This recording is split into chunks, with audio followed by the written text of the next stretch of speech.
converting them anymore. Burke and James out of Chicago converted most of them. So we needed a Devy, so we ran an ad in the paper for a Devy camera, and we got a bite on our ad, so we phoned the guy up and we made a deal for the camera, and we converted it. Wes and I converted the camera. That was really an experience. Joe didn't think we could do it. We did it. And then, as I say, we also did, with that camera, we made the first strobe unit camera for night work, night photography. Put strobes in the night cameras for Joe. But the first ones we made, you had to have a whole box about this big. It was full of batteries to handle it. And you kept it on the sidewalk right beside you. It was too heavy to carry around and take pictures. But it worked good. It made some very good pictures. Yep. These night pictures in here were not taken with that camera.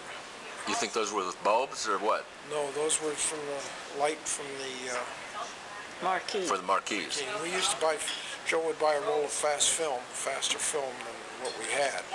And then we would have that open lens camera, 1.2 camera, f1.2, and use that for night stuff. Oh, really? And you had to be careful when you printed it, though. It was contrasted.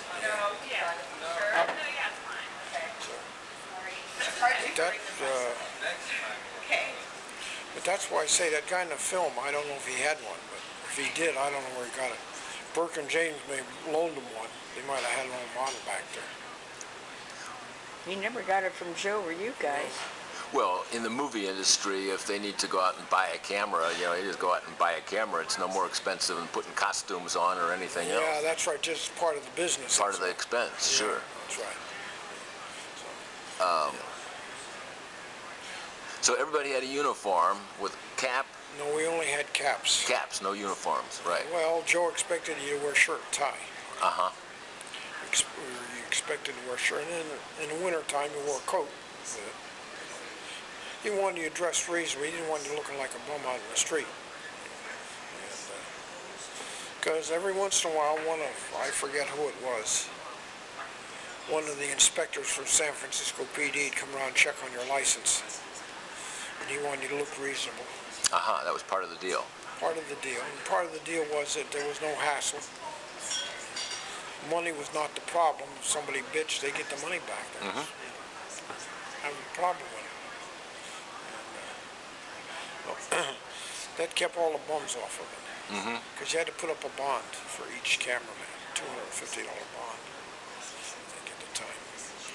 But that kept, you know, some guy just take a camera out there and shoot with no film in it, like he did. We saw that happen in Ogden. Some guys came through with a little Keystone movie camera. You know, no film in the camera, no nothing. Give your money and that's the last you ever see it. Yeah, that's right. So, now, did you have legitimate competition? yeah, we had Hessel Gesser had Action Photo, but Hessel, he dropped out. Joe bought his licenses. He dropped out. Him and John Barleycorn got too friendly. He couldn't make it in the mornings, couldn't make it at night. He did nightclub photography for a while during the war. I don't know why they would allow nightclub photography, but they wouldn't allow street photography. And all the sailors and everybody were down. Well, you're on private property once you're in the nightclub. If the owner of the club lets you in, then you're okay. Yeah, but still they got pictures of all the paraphernalia on the soldiers. Yeah. And if they wanted to, they could have closed it up, I think. They never touched it. But anyway, Hessel Gesser did that. He made some big bucks there. He had I don't know, the Iron Pot, 4 or 5 other places in the international settlement. But street photography, he couldn't make it. He got into the bottle too much. This guy's name was Hessel Gesser. Hessel Gesser. Hessel Gesser. That's all the last name. Yeah. German. H-E-S-S-E-L. Yeah, he was a crowd. G-A-S-S-E-R. Yeah. Hessel Gesser. can't remember what that means. It probably means something. Yeah. Well, I can't remember either. Action photo. He did street photography. He had 4 cameras. But finally it got pretty bad. He was not developing his film. He wasn't printing it, you know. So Joe went up there, made it all good. Got the licenses. So he was sole proprietor in San Francisco. He had a monopoly. They only allowed so many licenses, and Joe had them all. So it worked out. Everything changes, and that's one of the changes. No more. So you had some stuff for fun in the office that just because it was either somebody famous or something funny. Yeah, yeah. And you'd blow them up bigger than the postcard size. Yeah, well, you could get, on reorders, you could get 2 pictures and 1 5x7 for $1.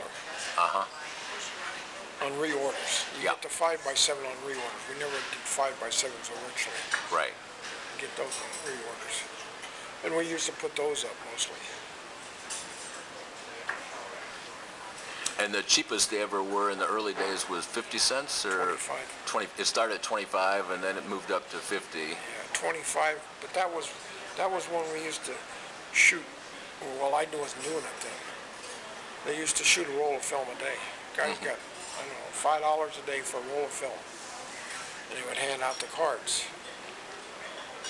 And then they mail them in with a quarter. Get the picture back.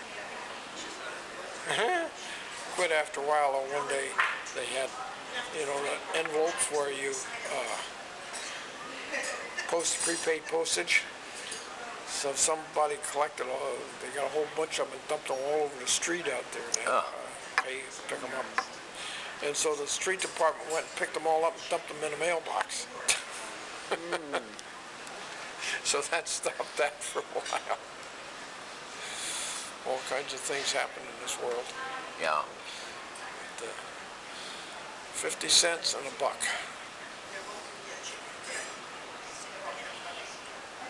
You have any idea of when those changes happened? What years roughly? Well, $1 started about 1946. Oh, that's early. Okay. 46, 47 was $1. Up until then, during the World's Fair, 1939 was 50 cents. Before that, it was 25, I think. When Joe was in Seattle, it was 25. But then they used to proof them. I don't know if they told you about proofing them. Well, I used to go to Long's drugstore or Walgreens drugstore or something like that, see, and they would say, we can bring a lot of people in the store to see their picture. We'd like to get a space back here to put it. And they would get a space, you know, a table and a magnifying glass, and somebody would sit there, and they would come in with a card, a number, and they had, you know, printed just like you did, a little thing. Look at them under magnifying glass. If they wanted, they'd buy it. You go to Walgreens. And that worked good. And it was surprising how many people come in and look at their picture. Walgreens liked it. They got foot traffic. Sure. And that was proofing. I don't know how long that lasted. Don't ask me. They did that in Seattle. He did that in Seattle. But they never did that in San Francisco. They did that in Seattle, I think. So, proofing. Now, this was Joe operating in Seattle? Yeah, he operated in Seattle first. Okay. He had a Seattle and Portland, and he didn't like Seattle at all. He wanted to come to San Francisco. So he sold Seattle out. I saw all the receipts. We had the receipts one time for the business and everything. He sold it out, and then he came down to San Francisco. He was a barber here for a while. He worked with my father in a flood building barber shop, believe it or not. My father remembered him. And then he finally got enough money, got a camera. And, started shooting himself. Made enough money to get another one. And I think when the World's Fair came along, he was over in the World's Fair in 1939. And he had 4 cameras over there, 4 guys. Duke Rose went to work for him then. And Duke was selling Presto cookers and Cresses. Presto cooker, selling Presto, and he quit Cresses and went to work for Joe at $5 a day. He'd make $5 flat out. I'm not thinking about it. That was good money. Sure. 30. So that, and then, you know, as I say, they closed him down. Then we started after the war. Then Duke was the one that started collecting on the street. And then we just all started in that. That was the easiest way to do it.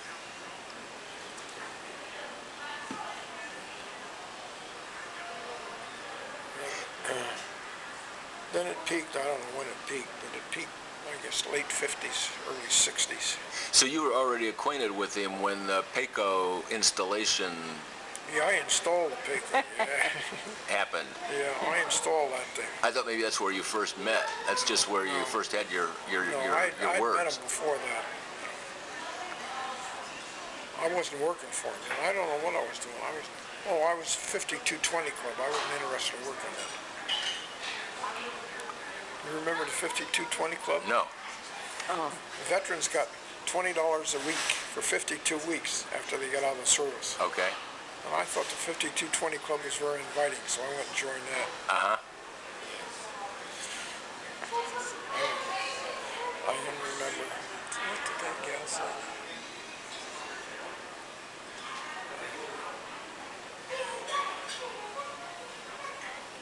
So the price was at $1 for a heck of a long time, even up into the 60s, because Oh, yeah, it was he was $1. still doing business in the 70s. Yeah, still for $1. Still for $1. But Wow. he used to, that's what the card said. A lot of times you get $1 from each one. Uh-huh. You get $5. I got $5 a lot of times. Just each one a card to fill in. Get $1 from each one of them. Uh-huh. That was easy. That was good. Yeah, well, you're filling 4 or 5 orders. It's just Yeah. all off of one shot. Yeah. Yeah.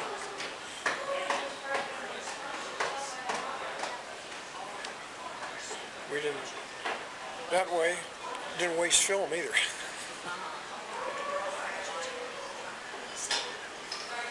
Well, what we pay, I can't never remember how much we paid for film, but as you say, I figured it out one thing. Get a print out of the office cost about 10 cents, I think. By the time you figured the chemicals, the rent, Right. everything in there. 10 or 12 cents for get a print out of the office.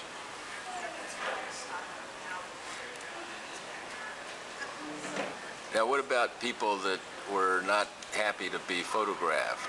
Anybody get mad? Oh yeah. How'd you deal with that? Take the camera off first thing. Tell them to go. I had it happen 4 or 5 times. Never go. What do you mean, take the camera off? Take the camera off and set it down and get ready to fight. Oh, I see. Okay. Don't Okay. want to hurt the camera. Right. We'll Yeah. protect the camera, and then we'll worry about the rest of it later. Yeah, up to fair it happened twice at State Fair. One day, some guy says, "Shove it up your ass." I says, "Bend over." I thought we were going to go on that one, but Calm down. all noise and no production. No, Wes is the only one that really ever had problems, and we know of physical problems. He used to get some, lip, but who cared? You got to get used to those kind of things out there. People don't bother you, generally speaking. Well, today people are a little bit fussier about their privacy for some reason. I don't know why, but Well, yeah, but I have to be careful when I'm out taking pictures. there's no privacy in the public streets. Yeah, I know. Yeah, there's none, you cannot expect it. Right. It's well known. They expect that, they stay off the street. I don't know how many people we photographed, that were not supposed to be photographed together, Sure. but it happens. But no, those people would not say anything. They didn't want to attract any more attention than is already given. Right. It just usually the ones that were beef were some men, individual men or something. So, and every once in a while you get a guy that's going to be a hero to his girlfriend or something like that. But, generally speaking, if they weren't supposed to be photographed, they wouldn't say anything to you. They didn't want you to remember them. Yeah. What about guys together and stuff like that? It's all right. They paid. That was all. That was it. No embarrassment, no nothing. Didn't bother me. Their money is as good as anybody's. Right, no, I mean, they weren't embarrassed about being Oh, captured hell together. no, Yeah. no. Not in San Francisco. It might have been different. Yeah, somewhere else. It might have been different in Bogalusa, Louisiana, or somewhere like that. Not in San Francisco. No, we had that famous nightclub anyway. Uh-huh. Finocchio's? Don't know Pinocchio's. Yeah, Finocchio's. That was. Oh, Finocchio's. Finocchio's. Yeah, that was a homosexual nightclub. Yeah. And look at Castro Street, where we were born. We were raised on Castro, Market. So it was pretty much. San Francisco has always been a relatively liberal town anyway. Right. It was born that way. So could you hang around Finocchio's on purpose and do business? No. Offer you water, anything? No, thank you. Thank you. No, we never. No, we'd stay away from there. We had them back there in Utah. We ran into them. We had some Utah, the United Nations Club back there. They knew us they knew Wes from San Francisco. But other than that, we never bothered with it. We took a lot of their pictures. They wanted them for send ahead for advertisement. Well, that one that would dress up like a woman, boy, you couldn't tell the difference. Yeah. It was intriguing. One morning he came into the restaurant beat up pretty bad. Got involved with the wrong guy back there in Utah. When my son was younger, we used to vacation a lot every August by driving out to Cape Cod, off of Boston, sticking way out there in the ocean. And the nicest part of the Cape, as far as I'm concerned, is way out at the end, where Provincetown is the city. You've heard of Provincetown. And Provincetown's, pretty out there places with lots of clubs and a pretty good element of gay people, both men and women these days, out there, as many gay women as gay men. But there was, and some of the clubs, the guys would dress up in drag and perform. Yeah, oh yeah. And to drum up some business in the evening, they'd be smack out in the middle of the street, which is only barely wide enough for one car, and either handing out flyers or just parading around, and you'd say, "What's that all about?" And they'd tell you. So we were there once, and of course the place is crawling with tourists in the summertime, and there were these teenage girls, and they looked sort of like they were from Long Island. I don't know what makes me think that they might have been from Long Island, but they were spoiled kind of kids that thought this was pretty exotic, pretty wild. And somehow or another they saw other tourists who would come up and put their arms around these guys while somebody else took their picture. Just not commercially, but just a friend of the family. And they thought that would be a good idea, so they said, "Could we have our picture taken with you?" And they said, "Well, sure, of course, why not? Come up here, and away they go." And then they said, "Well, don't you want anything for it?" And they said, "Oh, no." And they said, "Well, at home you could get $5 for this, for posing,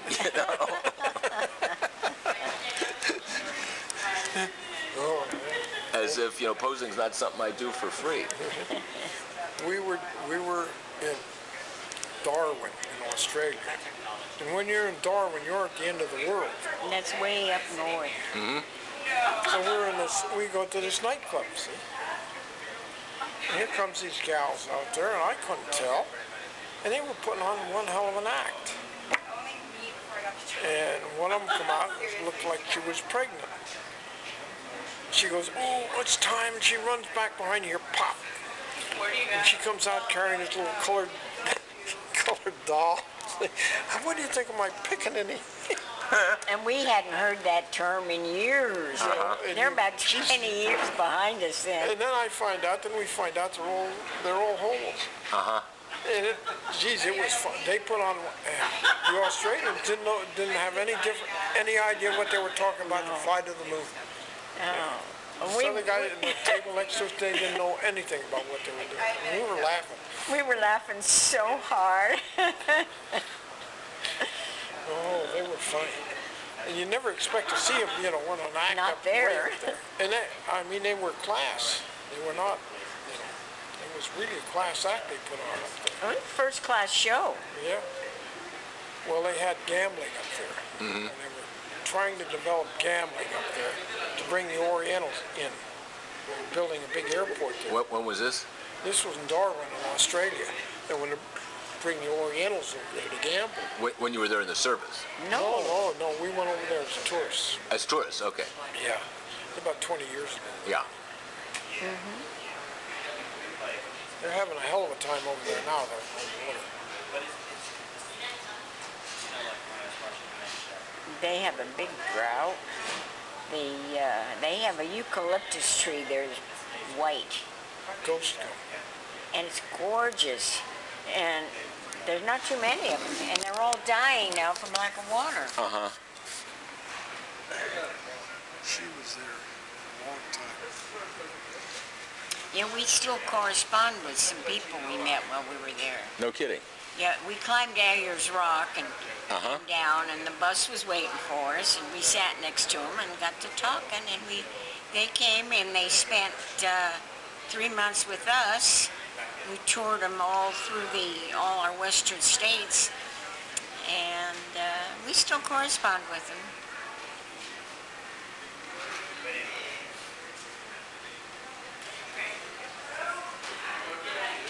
So you got into the law enforcement business after you parted company with Joe commercially, because he was more or less out of business. Yeah. And that's when that happened. Oh, he had the pet shop.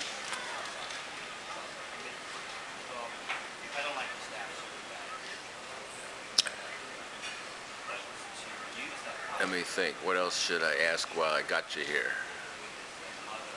Well, when I went in law enforcement, also, I used to work Sundays at the Cliff House. I'd go out there every once in a while, maybe 2 or 3 times a month.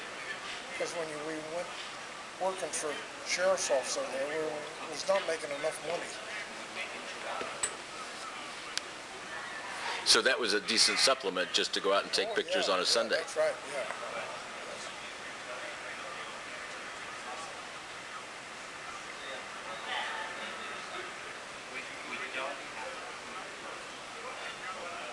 And they're still going out there, I guess, after rebuilding and remodeling and... Yeah, I haven't been out there in a long time. I stay away from the city as much as I can. I like the city. It's not the same.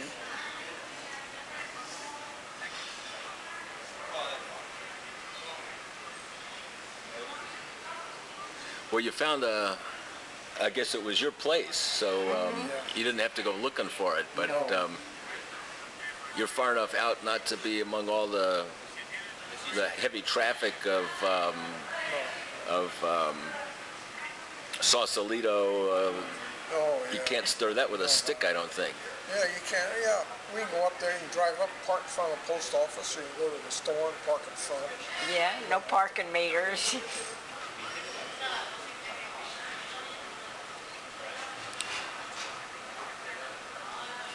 Yeah, and they keep. I begin to learn about the politics there. Working in the sheriff's office, you learn a lot of things.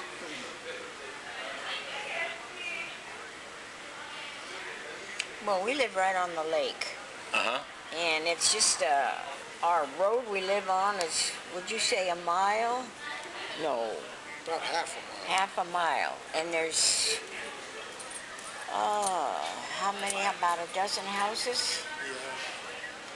Yeah. And only about 4 of us live there all year long. Wow. Yeah, well. No street lights, no sidewalks. So when it was in your family, you were just there in the Yeah, summer. my father bought the land when I was a little kid, and it was a place to get away. Yeah. And he built a little summer house, and he was going to move there. He thought about it, but he just couldn't leave the city. But I inherited, and we moved there. We love it. It was a summer place and a weekend place. But you winterized it, and now it's in and out. You don't get snowed in or anything. No, it's rare. I think we had snow up there when they got snowed in for the 21 days. That was, About 30 years ago. yeah. So, but now, we had snow the other day, but it was at night, and you can't take really a good picture at night. So we thought, oh, I'll take it in the morning.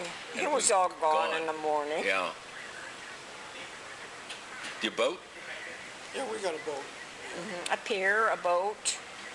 In fact, I got 2 boats. I got one for the lakes, and we go up Sierra City, and the high Sierras, and trout fish up there. Uh-huh. We troll in the lakes. Now the secrets come out.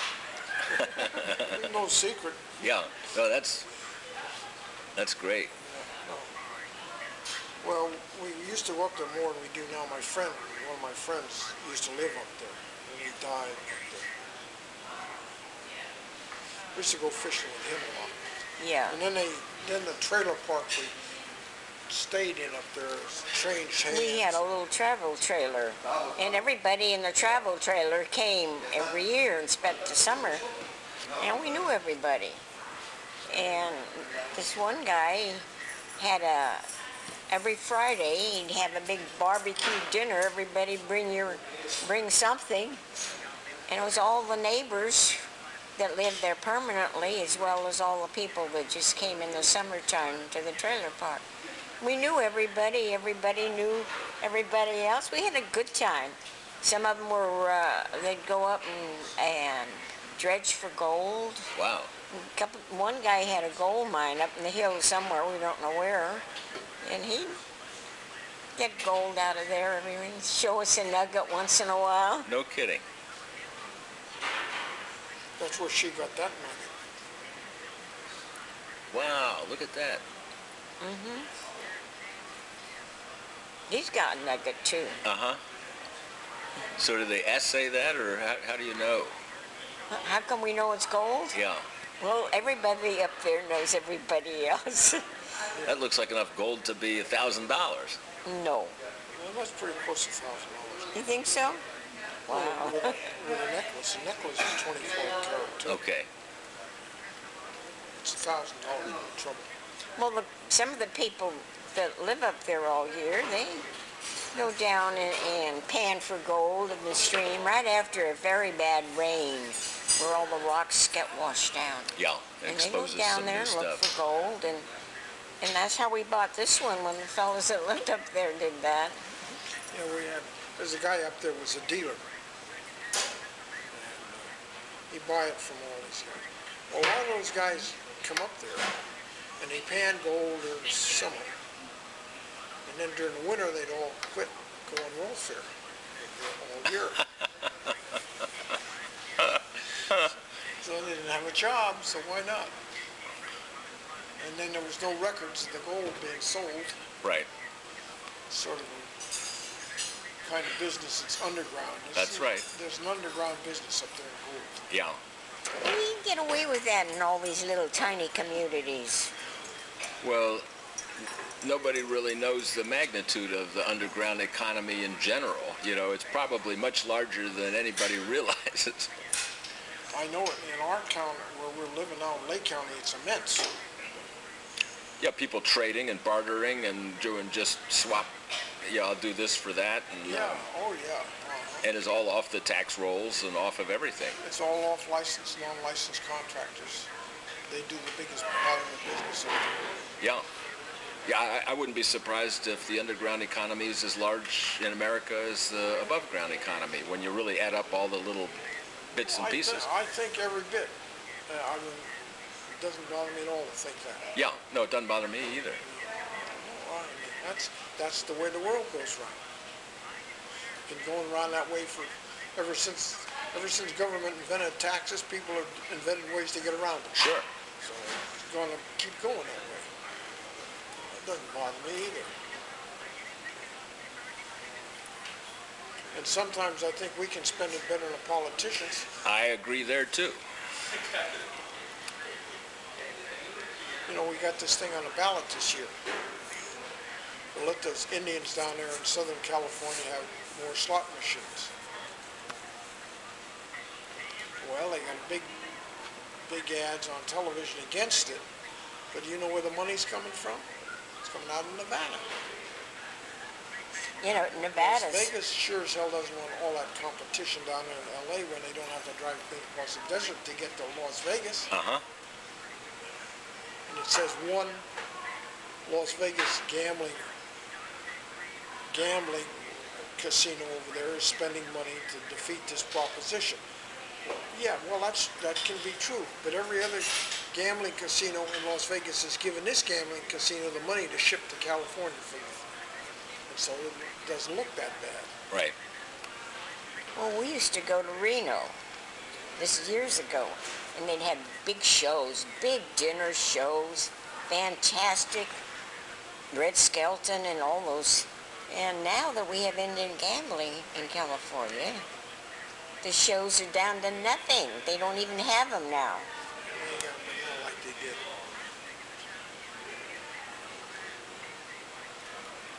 Well, I hope it passes. I'd like to see the money kept in California.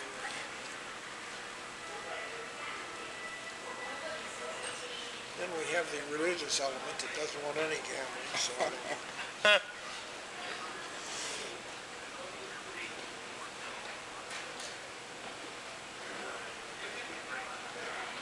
Oh, you know, being something of an amateur photographer, I always am taking pictures everywhere I go. But the one place where they are really, really strict about no picture taken is you go into a casino. Mm-hmm. And of course, they're watching out for a lot of different things. Oh, yeah. But one of the things they see is you pull out a camera. Oh, yeah. Well, they got eyes in the sky all over the place, yeah. Yeah. And I think the only reason behind it is they don't want to embarrass the customers. That's right. Yeah. They don't want the customers to feel inhibited. Yeah. Well, now they got those pinhole cameras. You can go in there and convene your glasses. Take all the pictures you want. Yeah. But I'll tell you another place they don't want any pictures. Is that's in the cathedral, the LDS church in Oh, yeah. Yeah. Salt Lake City. Yeah. But, you know, you just put a pair of glasses on like this. It's the same as that run around the rock for the Saudis there in Riyadh or wherever they have all that thing once a year. You're not supposed to have any photographs of that. Right. The pilgrimage. Yeah. You know, I've seen some real good photographs taken of those little lenses. You can't tell. And they did digitally enhance them, and they, you know, they're not grainy or anything. I expect it to go on.